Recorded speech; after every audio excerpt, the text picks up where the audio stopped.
Hello people, welcome back to this channel, and today I would like to show you the way how you can remove the emoji from the video or photo, from the photo only with Instagram application. So this hacks, you can use Instagram to remove the emoji from the picture. This is the way. You just need to open the Instagram application and go click this plus button to access your photo library. Then you just need to go click the photo that contains an emoji on it.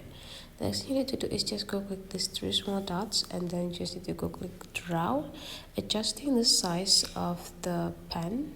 Make sure that you use this type of pen here, and go click this color picker and then drag it into the nearest area with the emoji. Right after that, just start scratching into your picture, just to covering all of the emoji inside of this picture. Right after you're done, go with this done and download this picture. Now you're done. So that's for today's tutorial. Hopefully you enjoy it, and let's meet again into other tutorial.